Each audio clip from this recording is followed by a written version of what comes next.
If you can clearly show.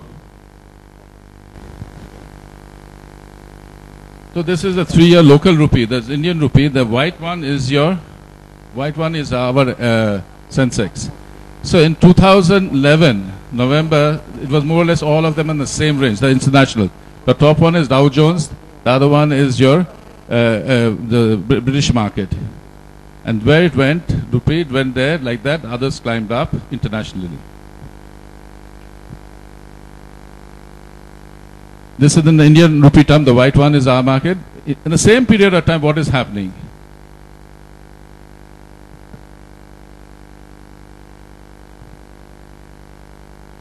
This is when the pound and the rupee. Pound was what, 77 rupees. Today is 85, 86. So if you had invested past, like past performance, always you have to understand what has happened. In 2011, if you had done, you would have had 77 rupees, invested 2 lakh, 1.5 lakh pounds. Your appreciation is in the foreign exchange quarter, the growth is over 25%.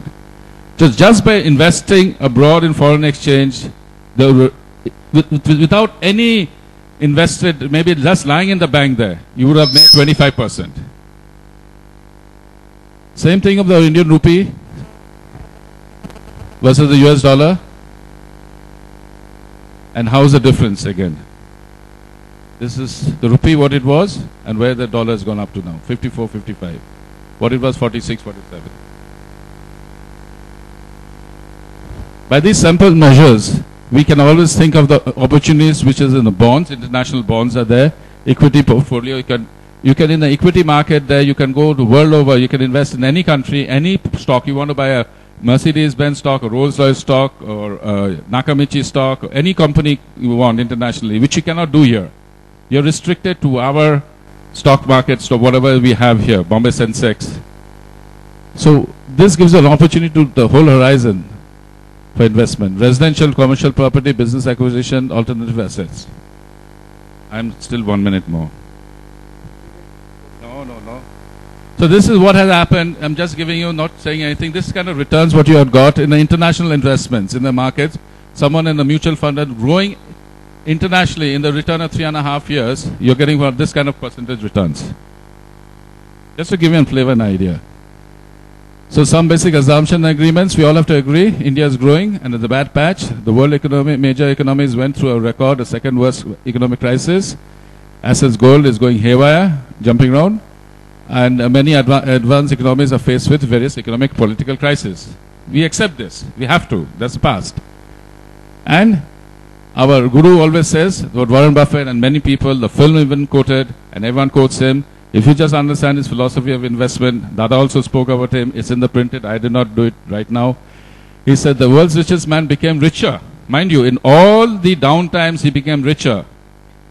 In the same period, for the simple reason, he invested in various assets and he made the assets sweat. What does it mean, assets sweat? He stayed invested. He did not take out his money. Okay, because you say he's a very rich man, he does not need to take money. But investment is something beyond what your pockets need. With investments, your ghar ka dal chawal nahi chalega. Investment is simply something different than running a household. You do not take investment money out to run your household income. So the top secret is, in investing, is that everything, very uncertain times, informed and well thought out actions are better than no actions. Always keep on investing. Don't sit for the time. There's no timing of the market, some other speakers said. Think, be rational, do your homework. Don't listen to a friend who gives you a tip, because that's the worst tip you're going to get. Go to a professional. Debate the professionals that you're going. There are many financial market advisors. Bounce it off 2 or 3 of them. Take your business acumen. Read not the bottom line or the balance sheet of a company. Read the bottom, the printed words that are written on the balance sheet, what the company is all about. Not on the profit and loss only. Read the comments of the auditors. That's the most important thing when one wants to invest. Know the company where you're investing in. We just take a name and we do A, B, C, X, Y, Z. Know the company. Study. Do little homework. Your money is going to be at stake and or give you that kind of return. Thank you so much. Thank you. And now... every year, $2 lakh per member of the family. Maximum. Minimum of $10 also, but it does not cost beneficial. Yeah. So basically, when you look at an investment, someone looks around $30,000 to $40,000, 20,000 to make a sizable investment. See, now you say European markets, the interest is nothing. US market, but it is of no inflation country. So if you're getting 6%, you're getting prime 6%. You're not getting like India. We're having 6.5% or 7% inflation. What the government says, actually is 12, 13, 14. And then you're getting 8% as savings or 9.75 a senior citizen was getting fixed deposit. So you don't make money. You basically looks money, but it's not money that you have. Thank you. I hope this will enlighten you all. Remember, LRS, go home, study this. It's a very good platform. Liberalized remittance scheme by RBI 2004. It has got all the opportunity for you all to diversify investment, and ODI, the opposite of FDI. Outward direct investment, 400% of net worth, you can send your money out to. Thank you so much. Thank you. Now, after this, we will call a very a young boy who is only 22 or 21, and Vaibhav Baid. He will share something which he has learned from his grandparents and parents. Hi, my name is Vaibhav Baid. I would like to share with you all what my grandfather taught me about investing and all. I would like to agree to what Mr. Udayendra Das said to us, that diversify your portfolio. Diversification can be anything. It can be, you should put all your money into different baskets, as he said. It should be in equity. You should also put some money into debt. And infrastructure funds, maybe 20,000 ka shayad limit hai.